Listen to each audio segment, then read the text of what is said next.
We cross borders believing South Africa will change our lives. But nobody warned us about this. We are all human! We are all African! We are all African!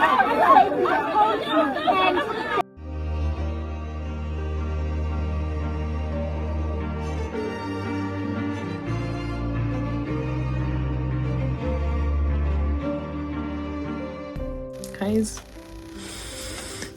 I just want to tell you, this is the 5th time I'm trying to record this video, and I'm really trying to speak without my emotions being involved, but it is really hard. The struggle is real, and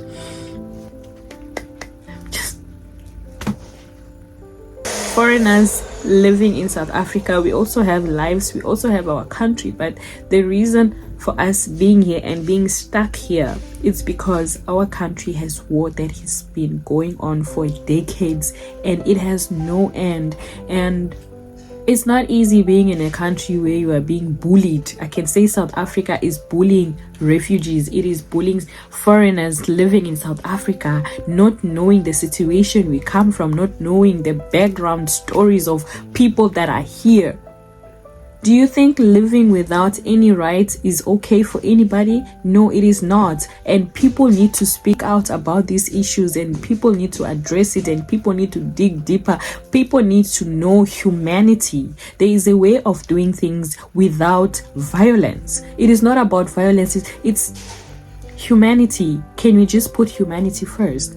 So I'm gonna try my level best to come up here and gather the courage to speak about my journey into South Africa, why I came. And I thought coming here will change my life, but actually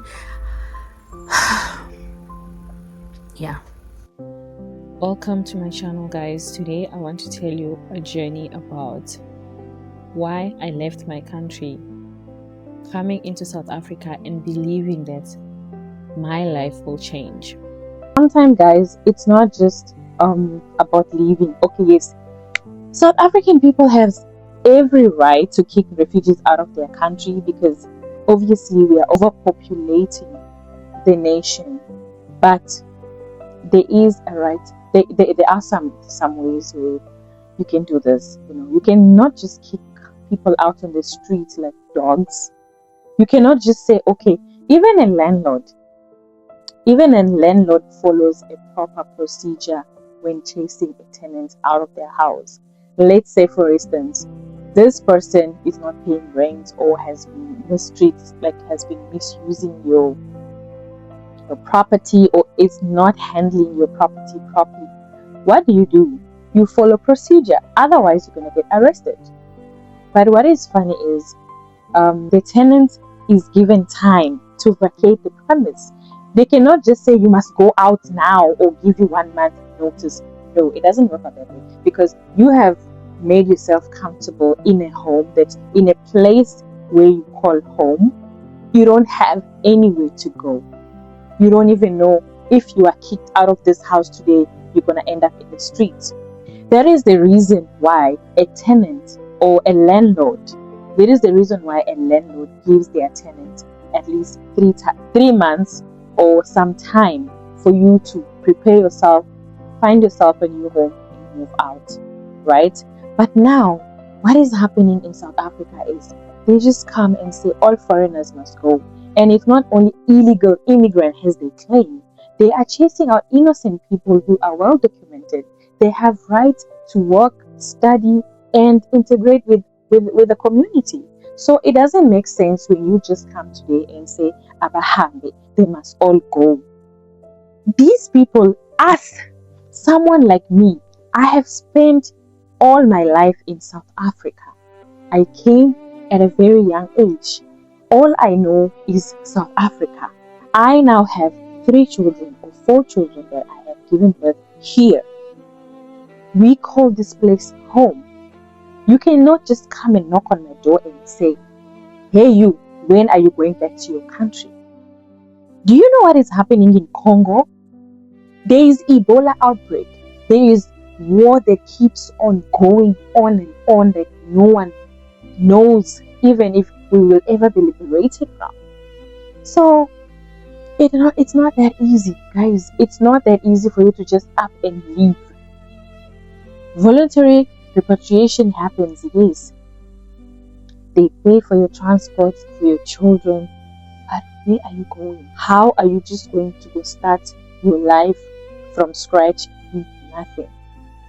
People are kicked out of streets from their jobs. They can't even afford to pay their rent or provide for their family. But now you are telling this person, go home and start a new life with family. We all know starting over is not easy. As a parent, especially if you have so many kids, you need a new home. Or if, let's say, if you reach maybe to your family home, which many people do not have, like exact, like proper family home where they can come with all their kids. So you are asked to just go and start over with nothing, unprepared, unplanned. Guys, let's be realistic. We are human. At the end of the day, we are human. So being bullied and being harassed, because you are constantly being harassed. We are being harassed in the taxis, we are being harassed on the road. When you pass Abahambe, the mental state is getting tired. People are getting tired. Mental stress is real.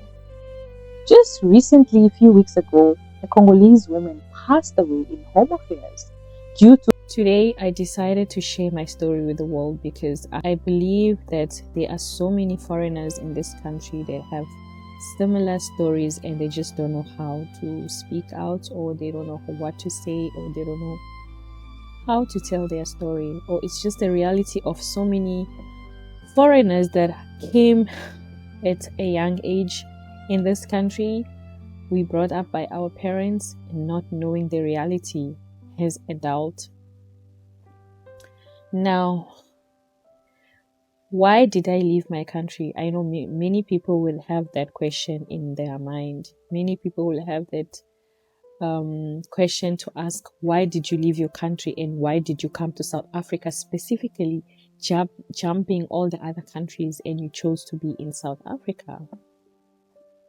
The reality is that if you look at African continent as a whole, African continent is huge. There are a lot of other countries between South Africa, like Malawi, Zimbabwe, Zambia, Mozambique, Uganda.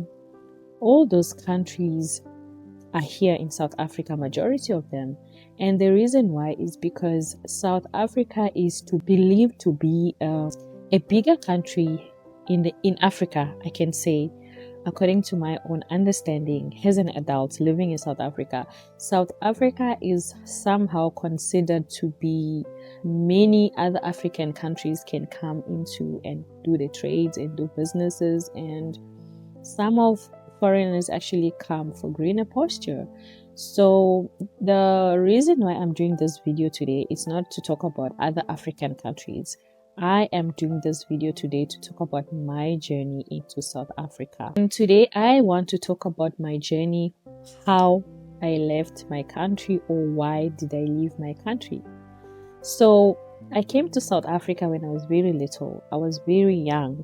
And the reason why I left my country is because I witnessed war in my country. I did witness war in my country. I was a victim. I was only, I can say, to be 6 years old, or I think when I left my country, I was about 6 years old, if I can remember. The memories that I have of me being in my country was when I was like 6, 7, between 6 years until 8 years old. So what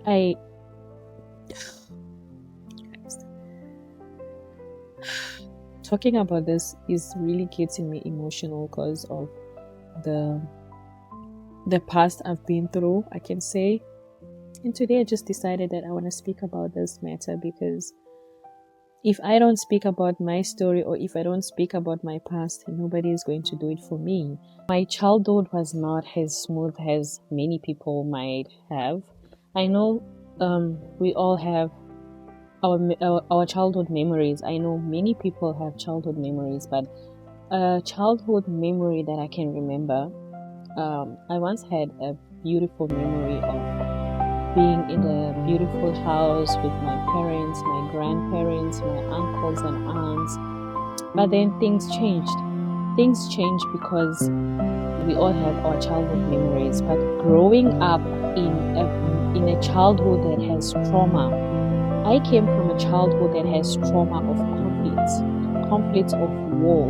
This war is not just a single, it's not just a single war. It's a series of conflicts between armed robbers, and for most people who were born in the DRC Congo, I'm sure many of them has a childhood memory of gunshots, people being killed, people being raped, women being raped, children being sold to the gangs and used as weapons to traumatize their family members.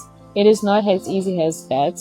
So I just want to share my story from the heart, speaking from experience of what I've been through. Growing up in a place where you constantly hear gunshots is not easy. Now, let me not go too deeper into this, but I'm just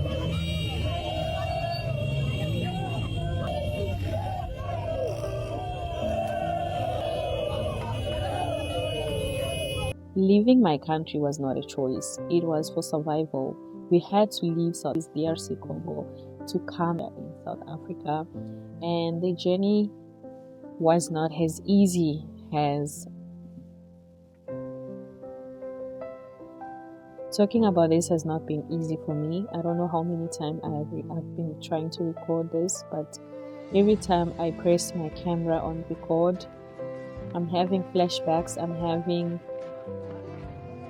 memories, and I'm struggling to speak because this is deeper than, I don't want to break down in front of the camera, but I just get emotional every time I speak about my childhood experience and what I witnessed as a child in my country. So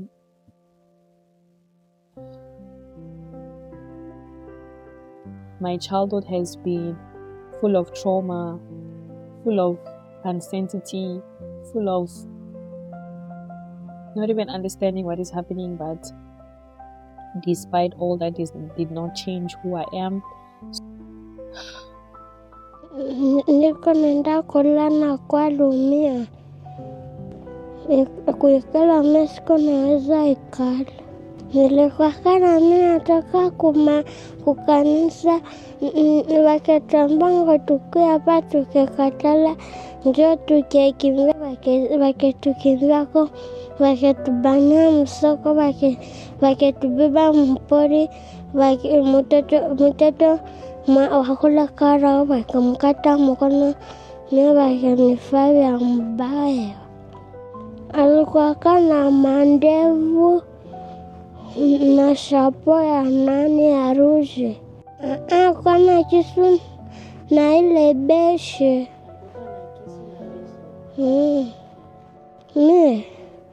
Nilikamata akanifaa mbaba mama wakanibeba kwa hospitali.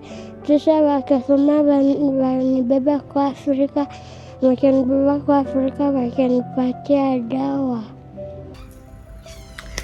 I don't want to let my emotion get in the way of me recording this video right now. I just want to try my best. Maybe prepare myself nicely, prepare myself emotionally for this video, because what I'm about to speak about is very sensitive and I want to speak about it so badly, but every time I try to speak about it, it's like something is stopping me from speaking, and I just need strength. Please pray for me.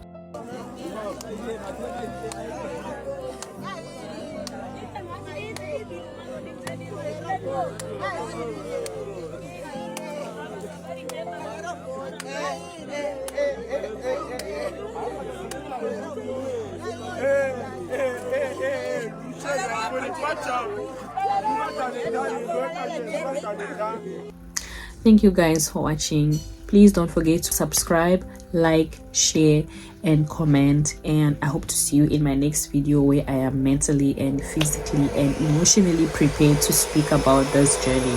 Thank you so much.